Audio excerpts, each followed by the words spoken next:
Good morning, staff. There are many of you who have not completed your screening. I need you to do that before you go into synchronous time at 8:10. Please complete your health screening. Thank you for your cooperation. Hello, good morning. Yeah, sometimes you got to keep it real, like. I bet she's like that though, which is good. I definitely have not done my health screening, so that is, that's me. That's funny. Like, it would have been funnier if she would have said, Sarah Hamilton, Catherine Miller, please make your way 2 years near a cell phone. Yeah. It's all right. I love that stuff. How are you? Pretty good. I'm trying to connect my earbuds. I don't know, but. Are you in the office or are you still at home? There we go. It works. Okay. What did you say? Are you in the office or are you at home still? Oh, I submitted for FMLA / like for care of a parent or a family member. And surprisingly, it was accepted. I mean, but also with the disclaimer that it can change at any time. So yeah, as of right now, I am, and it's my mother's health. So the doctor filled out all the paperwork. She took another hard fall and just hasn't recovered, and we're prepping her for next week total knee replacement. Oh wow. Like total.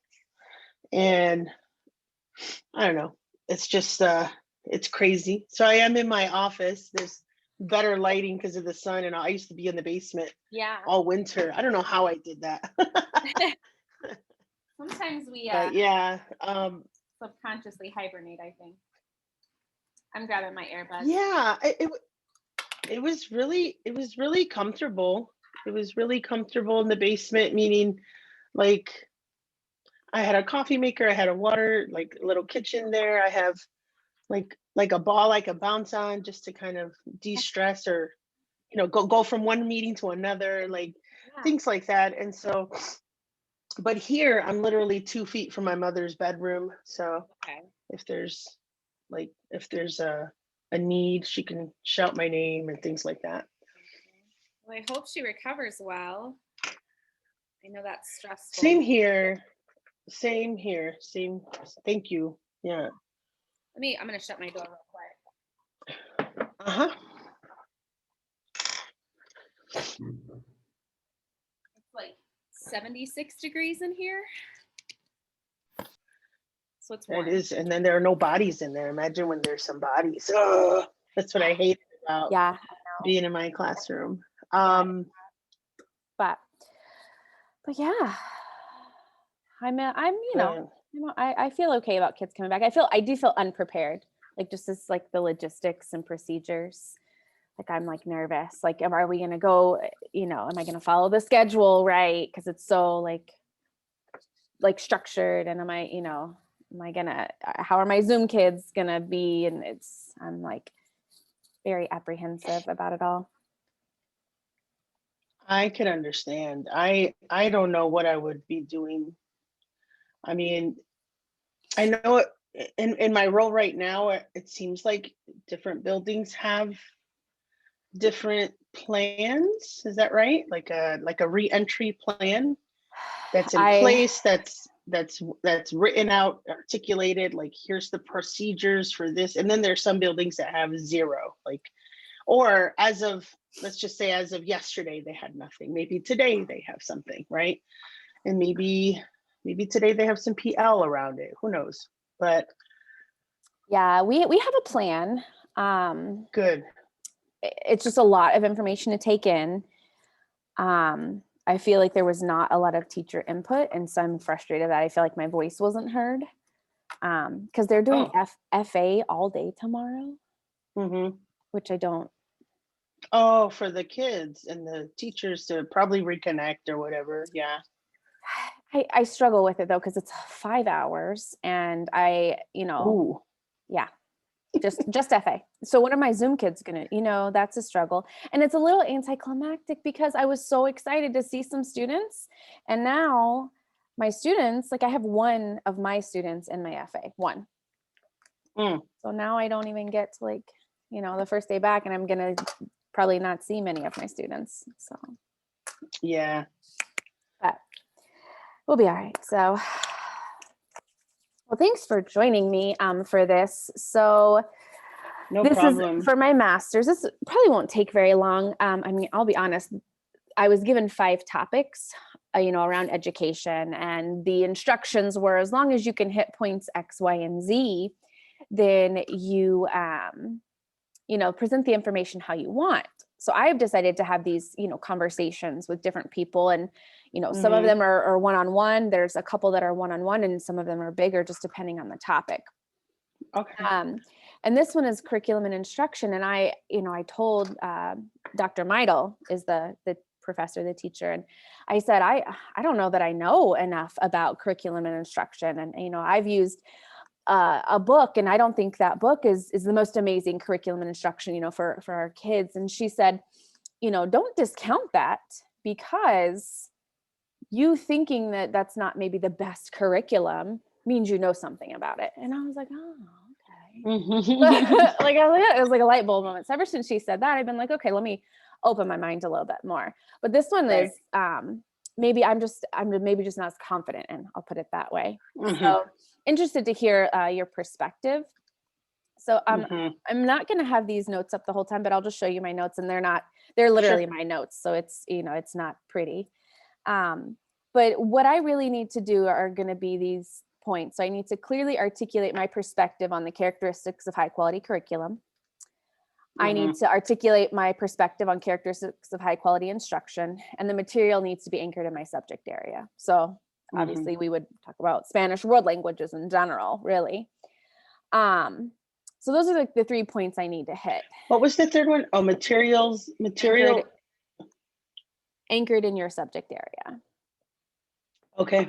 And what does that mean? Material anchored in, like, resources, maybe? Like so like anything we talk about or resources that we bring up, not talk about ELA, talk about world languages. okay. And then, so I have some discussion questions, and they're really just going to be like, what is high quality curriculum? And if you have high quality curriculum, does that also mean you have high quality instruction, and kind of the difference between those two? And then I'll just kind of see where the conversation takes us.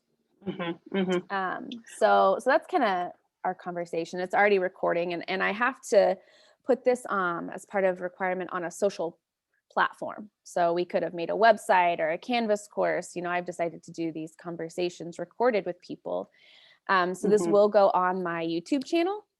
I have no followers. Well, I have one weird guy from last year. I don't know who he is. So don't worry about us going viral or anything. So yeah, just disclaimer. That's so funny. I don't think we're going to make any money off this, but. Well, what's interesting is I know that I saw these questions in the calendar invite, and I was like, oh, great. I said, I'll put some things together, some talking points. But then, the workload just continues. And as you know, the Palante College and Career, the elephant in the room. So that's starting today. So anyway, I did come up, I did ask someone in our department for the quality first, and I can just put that in the chat if you want to reference this later. So this one's related to instruction. So as far as curriculum though, I am definitely still learning like what is a high quality curriculum. There is a textbook that I'm looking at. It's titled High Quality Curriculum, Ensuring High Quality Curriculum Design, and that's something else. How to design, revise, or adopt. And that's something that I was like looking at when you and I were doing, cadre work. So that's another, I don't know if you want to jot that down. Yeah, I noted it down. Let me see. Who is it? Angela, I'm trying to look up her name. All righty. But yeah, I think they definitely have to have like, I mean, standards aligned is what I'm learning.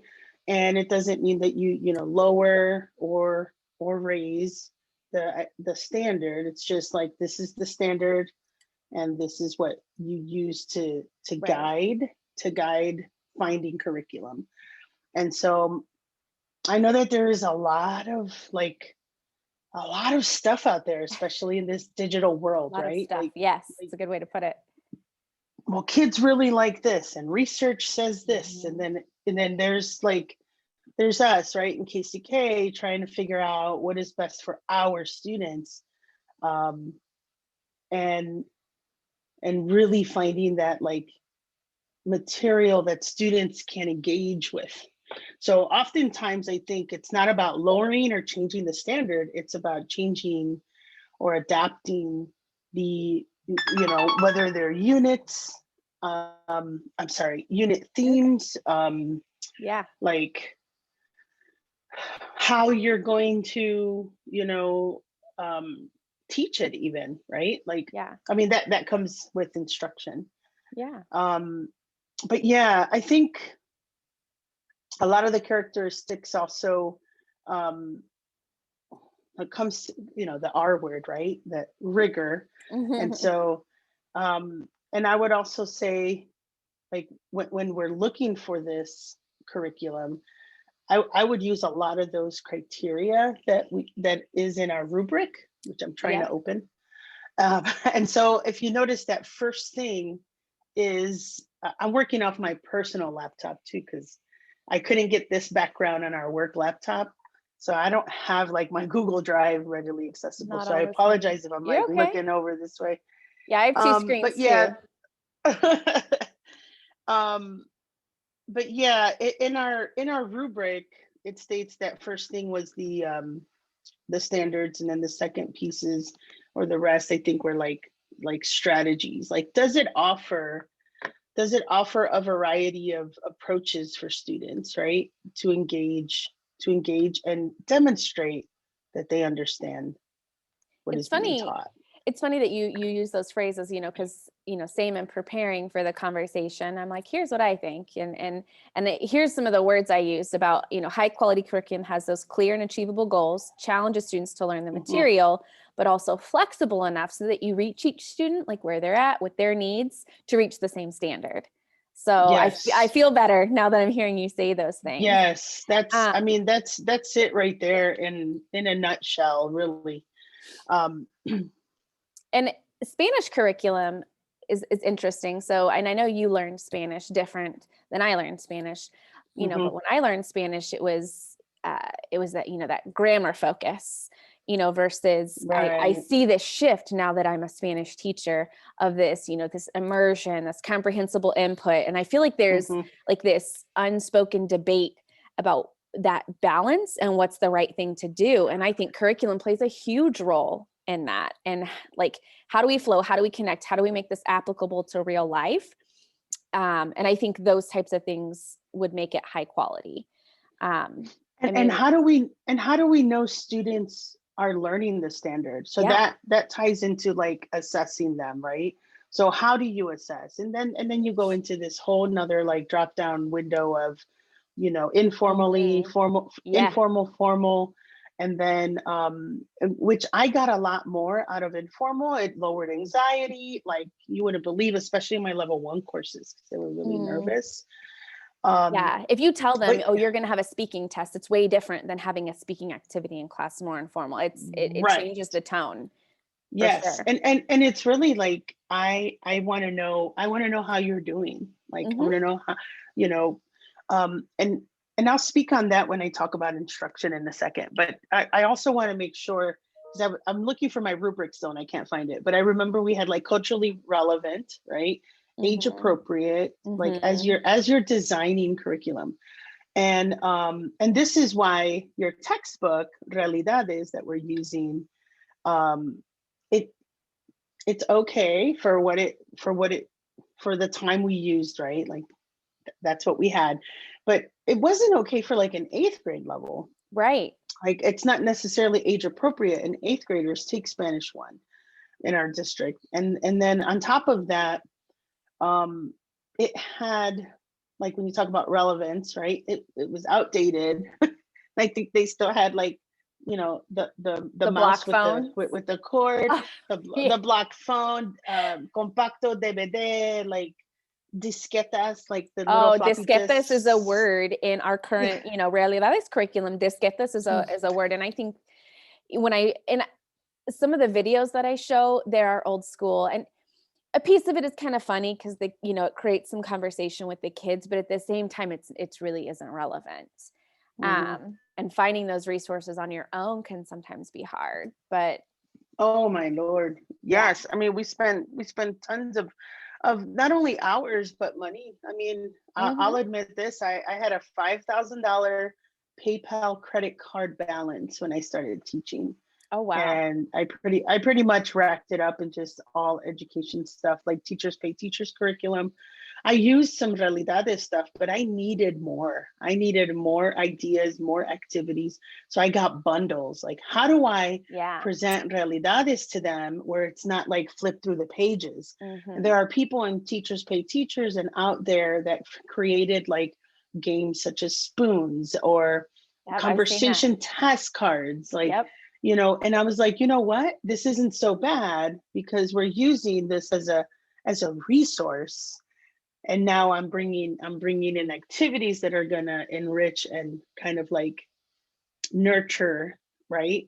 Yeah. The unit, right? So now, and have students, speaking on demand, polished or on demand. Polished meaning, they prepare a 1-minute conversation with each other, that kind of thing. Yeah. And we're kind of going right into the instructional piece, but let me not forget, like, so cultural relevance, right? Age appropriate. And then probably something I should have mentioned first was just like finding that inclusion piece. So, and you're talking about a French class. So in a French class, is this textbook or resource or curriculum you're creating, is it Eurocentric? I mean, we're in KCK, like we're in an urban setting. So there are many other countries that speak French, Canadians, throughout Africa, even in the Americas, right? Like there are dialects of French. And same thing with Spanish. Like, are we teaching a Castellano, right? Are we teaching a variety of Latin American, influences, things like that? That makes, I think, a higher quality curriculum in our world, right, of world languages. I agree. And that you have to adapt those things to your location, like, because we are so close to Mexico, relatively speaking, right? The New York, ours might look, our experience alone might look different. I know mine does. That's where I studied. That's where the majority of my students are from, is Mexico and Central American. So making it, that Eurocentric, but also, again, balance, letting them know what else is out there. Like, Spanish isn't just in Mexico. Like, there, what does it look like in Bolivia or Ecuador, right?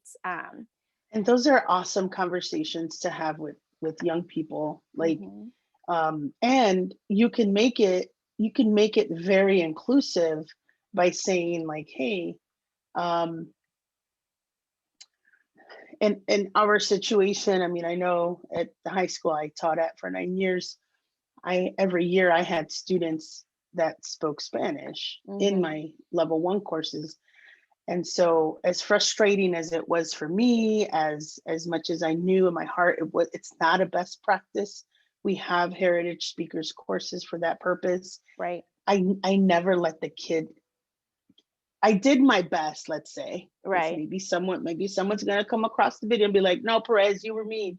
But I did my best to nurture their experience and bring in that heritage speakers, stories, experiences. I didn't speak for them. And as a matter of fact, I would say things like, my father's from Michoacan, and in a very, very small little ranchito named Rincón de Dolores, which means the corner of sorrows. Like, it's just such, and so I cannot speak on behalf of Mexico. Like I can't, even though I identify as Latina, because my point of view is right there. And so Mexico is so diverse as much as the United States is. Yes. You know, you have your New York culture, your Louisiana culture, your Florida culture, your West Coast, and Texas. with the culture is that language. Like, you Mhm. know, the first time I heard the word spigot, I got offended. I was like, so is that like a spick female spigot? Like what you talking about? You know, I'm in Baltimore and I'm literally like a cat. Like I'm 19 too, so it's the first time I heard someone call me that. You know, growing up in a Latino community, we didn't really use those terms towards each other. Mm. And so the Black lady was like, "Oh, honey, that's just a sink. I'm not talking bad about you," you know. And with her cute, I can't even talk like her in that, you know, East That's Coast accent. But it was so funny. And pocketbook and just different words that you hear in English. Same thing goes in Spanish. And those Latino students that are, you know, displaced or misplaced in those level 1 courses, Mhm. you could bring that experience in. Yes. And I could say, hey, would anybody, and I don't want to spot them out like, yo, Maria, you know, I would say like, does anybody want to share how, you Yep. know, how y'all do it and where your family's from, right? Like in my family, we do this, but it doesn't mean all families do that, right? Mhm. Yes. Oh, yeah. And that, I mean, that being able to deliver those lessons, design those lessons in that way with that curriculum is how I think you bring those two together, right? Because you've got the resources, and then that delivery is crazy, the way it works Mm-mm, together. I mean, that's for what sure. teachers do. We design and Yes. deliver like that. Like Well, that's the and core, you know. Other that than is building relationships, that social emotional. I mean, that's the piece of it. right. And that if you give it a like a definition without realizing, I was doing like biography driven instruction. So that's the other piece is like you could have a curriculum, right? But then there's Yeah. BDI. BDI, and I'll write it in the chat. It's Socorro Herrera is the guru of that. She comes out of I'm gonna put BDI. I know that that's like instructional practice again. Like you can't talk Mhm. about curriculum without the practice. No, they're Really, going together, and that's I, fine. I think we're heading in it that way. depends, and Mhm. that's probably why your professor formulated the questions that way. Mhm. But yeah, BDI is man, I got that training as an ESL aide, and it was life changing. And I always Nice. remember, like, you know what? It really, you're just bringing in the students' assets as tools. Yeah. And in our case, kids that are, you know, bilingual or working to be bilingual, you can bring in those biographies, those stories, you know, For to sure. share. And going along like the lines of instruction, high quality instruction, what I like about, you know, the curriculum and standards that we're adapting is that listening, speaking, reading, writing, and hitting those points. Yes. Because even in heritage, even in, you know, your level 1, kids have different strengths in different areas, and getting them to speak, they get so nervous about it. And so that one is Yeah. maybe most interesting to me when you're doing instruction. So like I found this Mhm. quote, I can't remember who said it, but it said the best way to start speaking a foreign language or another language is to start speaking it badly. And that like, but it's so true. And Yeah. what gets me is like, if you make students like comfortable in that place during your instruction, I think Mhm. they're more apt to kind of take those leaps and learn.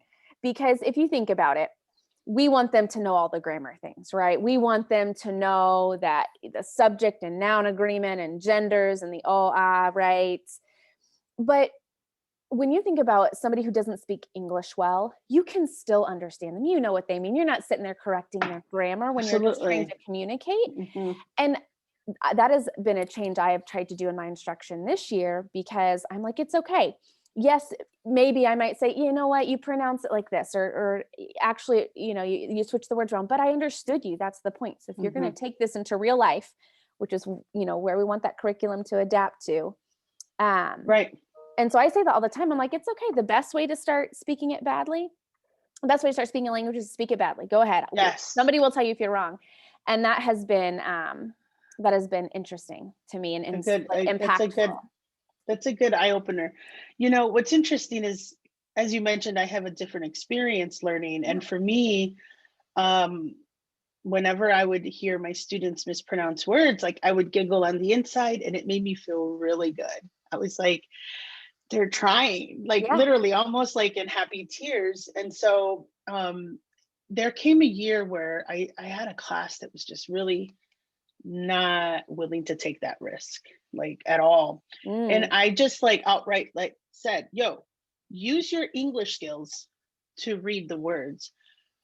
If you'll say something like "Me gusta jugar videojuegos," I'm gonna be happy, and I understand what still you're gonna reading. understand, yes. I'm a Spanish teacher. I know what you're trying to say. And then what I'm gonna say is, "Ah, te gusta jugar videojuegos," and in your Yes. mind, you're gonna say, "Dang, that's how you say it. That's right." In August, she was talking about how the J makes an H sound. You know, your brain. Yes. That's that acquisition. That's your brain working. And then the next time, maybe you'll say like jugar videojuegos, but then you might scratch your head and say, no, it's jugar. Jugar video. Because if you overcorrect in a course like that too, my gosh, you're talking about social emotional learning, you're talking You're about wrong. like You're wrong. You're wrong. differentiated Yes. instruction. Kids will tend to shut down. And that's actually a strategy I learned as an ESL aide. Like I don't know where I learned it, probably in a PD because our district is so PD heavy, but it was like, if the kid said, me go to bathroom, I said, oh, you need to use the bathroom. Okay, yes, the pass is right. You just repeat it in Yes. English. That's how they learn. Like in the correct form. I do it with my 5-year-old because he says her likes, oh, she likes it. Okay, you know, and I don't or now because I've over like made that emphasis to him. Now I'll say, do you think it's she or her? He goes, she.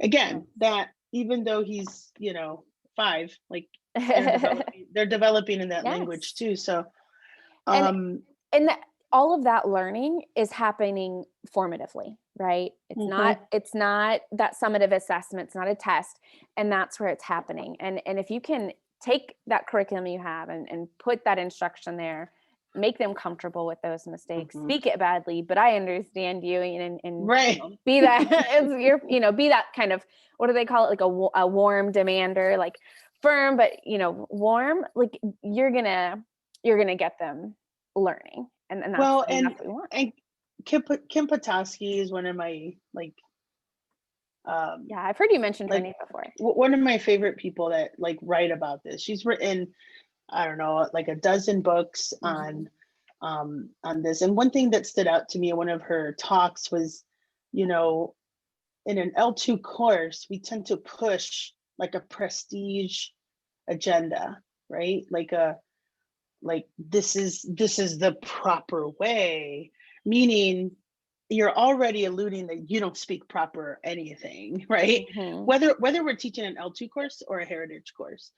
And those are things that, that I would like to see shifted in our district if people are talking like that, or because I will admit, in the beginning of my career, Spanish speakers in the heritage courses would say things like, hey, you're teaching me weird Spanish. My mother said, like, this is Spanish from Spain. And I said, actually, it's not, it's just like academic Spanish. And then I would do my best again with the little bit that I knew then and just had conversations with them and compare it to my father. I say, look, my father dropped out of school in middle school, right? Do you think he understands? And again, this is a heritage speaker. Yeah. Do you think he really, really knows how to like write a 5-page paper or a 3-page paper? Like, probably not. Do you think that he knows the history of Mexico, right? The way I learned like American history or world history, Latin American history, African American history. And they were like, no, probably not. And I said, no, I mean, the only like education is like, he likes the History Channel, like whatever he watches on TV. And so in a way, again, without judging, it's just like, you got to really consider our parents, right? And what, like, they came here for that better life. And so they're learning. And this can go, I know I'm going off like to like a little rabbit hole, Yeah, but you're good. if we can just stay away from saying things like, well, this is proper, or this is the right way, and again, biography driven instruction, where you're bringing them in, meeting the kid where they're at, you know, and then just have other authentic like conversations and say, hey, look, code switching, right? Like when I'm with my friends, I talk a different way, and I'm probably not going to role model that for you right now. But, you know, when I'm with my family, oh God, when I go to Puerto Rico, like it's totally different. It's Yeah. actually a lot of anxiety and café bustelo, like coffee. It's like, and when you go to Mexico, it's just really chill. More laid Like, back. oh, Yeah. man, yeah. And they even think about everything. They think like, man, should I tell my left foot to move to the right foot? Like, I mean, it's such a chill, there's no traffic. Like it's a town, like a small little village. And so, you know, we switch like that. And it's the same thing with language. Like we have to adjust to the setting. If President Barack Obama walked in here, you better know I might turn my shoulders up and kind of sit up a little bit, right? Be like, hello, sir, how's it going? You know, maybe a little bit of like, yo, I know, Chicago, me too, I'm from Chicago, you know? But then when I see a Puerto Rican in public, we get super excited. We're like, hey, you're from Puerto Rico? Well, my mother's from. Oh, really? Oh my God. We just forget it. I don't care who you are. Like we get really informal. But anyway, that's my 2 cents. So let's say, like, how do the two go together? Like we talked about a little bit, but just because let's say you have high quality curriculum, does that mean you can have high quality instruction? Like this is my personal opinion. I think you can have curriculum that's not amazing and have high quality instruction, and the kids are going to learn. I think that instruction maybe is more important than the curriculum, because I think you can use resources. But let's say you have like the best curriculum, all those things, but how does that, if you don't have high quality instruction, or does it automatically mean you do because you have good curriculum? That's a very good question. I mean, I think that's the story of KCK. Like we didn't really have high quality curriculum or professional learning around how to use the standards for many, many years. And I think we have some great teachers, right? Like I think we have teachers that have made do with what they have, right? And my favorite conversations in PD over the years has been those like celebrations, like, look at what I did with this crappy unit, right? Like, look at what I did with this. Like, or look how I took this and look at how I made it. Yes, you know, we took this little itty bitty, you know, flower daisy and made it into a dozen roses. Like it was just that was a horrible analogy, but you know. No, I know what you mean. I feel that way. Like Español para nosotros. I don't love that book. It doesn't flow. The grammar is kind of odd to me. I'm like, why am I teaching them about reflexive verbs? Yeah. Like, I don't know. I just don't. I'm like, is that really doing anything? But if I take because that's in a chapter with leyendas y mitos, and if I take that and we talk, like we look for different, you know, things, and we write about different things with the leyendas. They love legends and myths. Oh my goodness, you get them talking about La Llorona, and they are so excited. Oh my goodness! And then you're like, well, here's La Malinche, and here's El Popocatépetl, and they're like, there's a volcano, and it's still active, and they get excited, and then I get excited. Yeah, no, that is, and you could do so much with what you have. And you know, as far as the grammar, whenever you see like a grammar, like most textbooks will have like a what are they called now, language structures, right? But as long as it's tied in with the unit, then and you could use it within context. So talking about like instruction, the verbs, you have to give them the stem. Yeah. Yo como la pizza con queso.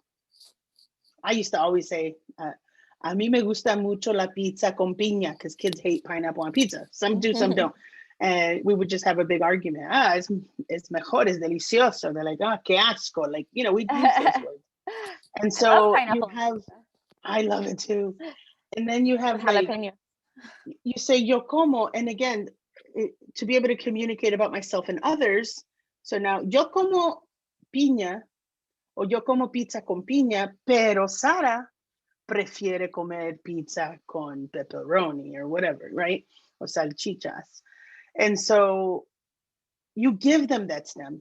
Ella come, yo como, nosotros Right. comemos.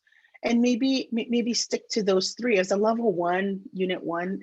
So you use to that capacity. It drives me a little nuts when we're doing these verb charts in Spanish 1, where they have to memorize and like fix their brain on this chart thing, right? Instead of just giving them, you give them just like you give them the list of vocabulary. That's another thing, like isolated words, no good. Words, phrases, and stems related to your unit, you're giving them access. And now they can communicate, you know?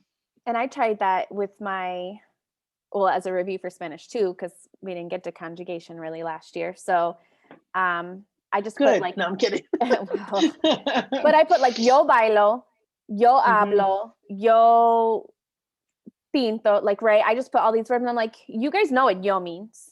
You know what pintar means and bailar. So now what is, and they're like, oh yeah, that means like, oh, does that mean I dance? Yes, that means I dance. And then we're making phrases. And then I put tú hablas, tú bailas. And they're like, oh, so that means, okay. So you just have, and then they figure it out on their own. And they figure it out on their own. Yes. I'm like, what do y'all notice? It was so much better than last year. Yeah, so. It's not an algebraic equation. And trust me, again, I was very guilty of all of what I'm talking about. But again, and I'm going to tie it up what I just said, you know, we just didn't have that PD around it. And oftentimes, I don't know if you remember, I know you're fairly new, but there would be like these arguments between philosophies of teaching and really like best practices in the world language course. Yes.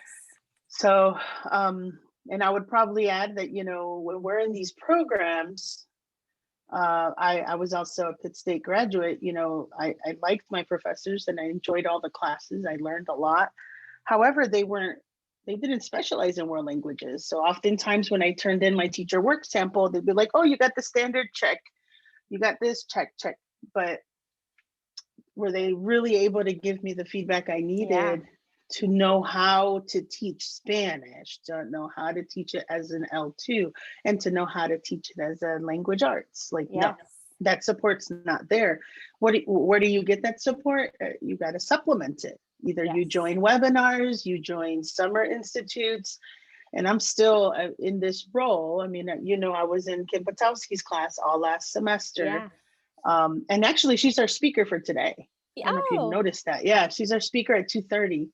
So, and she's going to talk about language and identity with the kiddos. But yeah, you just keep going. And the BDI, like you can enroll if you're interested.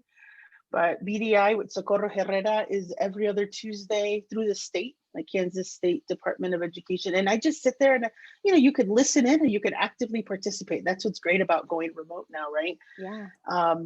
When she sees my camera, she's like, Delia.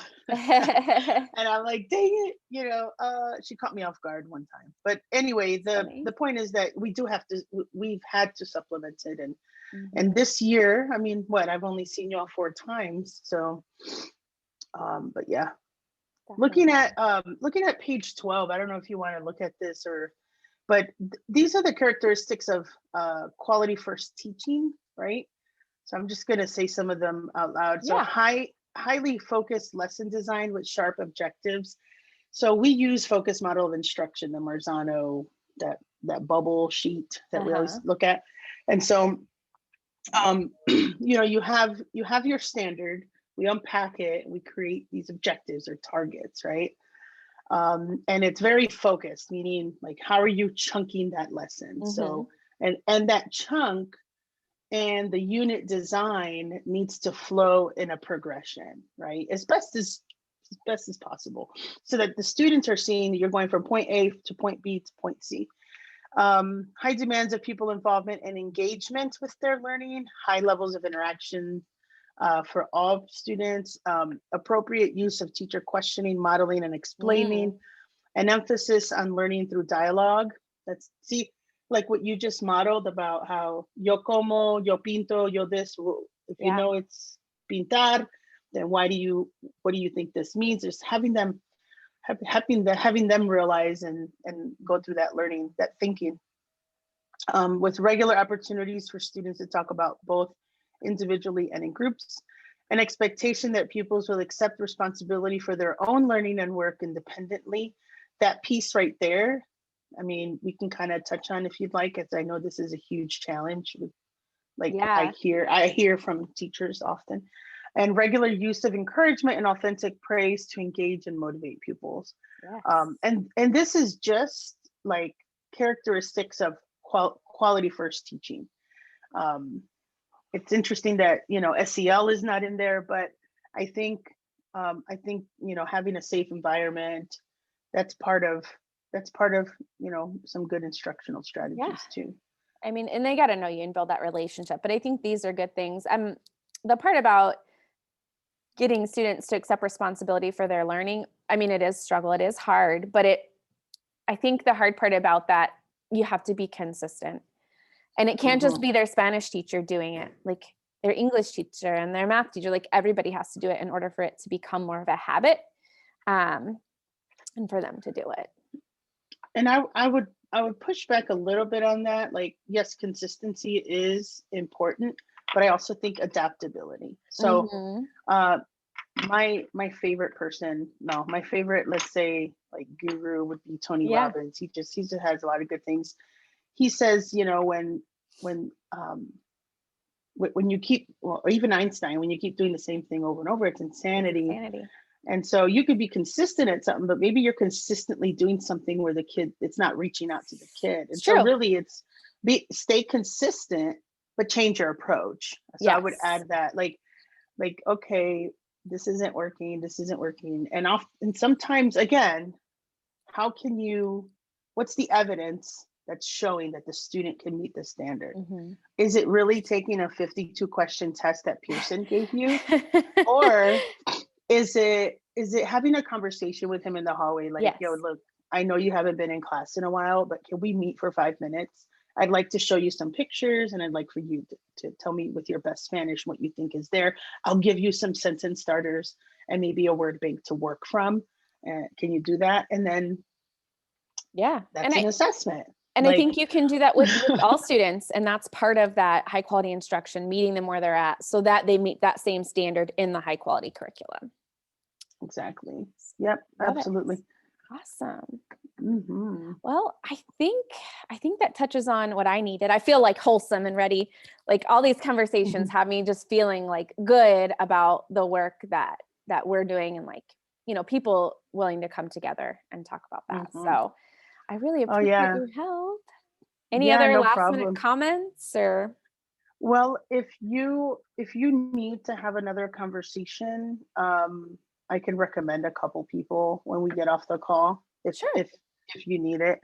I don't know when is this due again for you? Oh, it's not due until beginning of May 2nd, I want to say. Oh, okay. Because by all means, I do not consider myself an expert in this area. Me neither. I'm learning. I'm definitely learning a lot, and I think in education, like 10 years from now, what we're saying is going to be outdated. And it's gonna go back to grammar. Like, oh gosh, no, I don't. Well, we'll see. I mean, I think that's all part of, you know, working in education. If you're not a lifelong learner and you're working in education, like those two don't fit. Like, I feel like that's a requirement. You have to be open to always learning something new. Absolutely. Because no matter in where you work, it's going to change because our society changes and our kids change and they need different things. And one year we might have a pandemic and we got to change it all. It could happen. my first couple of years, like everyone was all about like Justin Bieber, Miley Cyrus, and Lil Wayne. And I kept talking about them. And now, like up to last year, I used to joke around and be like, "Yo, man, I know y'all love Justin Bieber, so I bought these like I love Justin Bieber pencils for those of you who need them." Or like they'd be like, "Miss, that's old, right?" Yes. Or You I'd be know, like, and I would do it on purpose. I'd be like, "You mean shoulder lean isn't popular anymore? Like I can't keep up, you know?" so you want to hear something funny? So, and you probably will get this reference. I'm going to stop our Mhm. recording.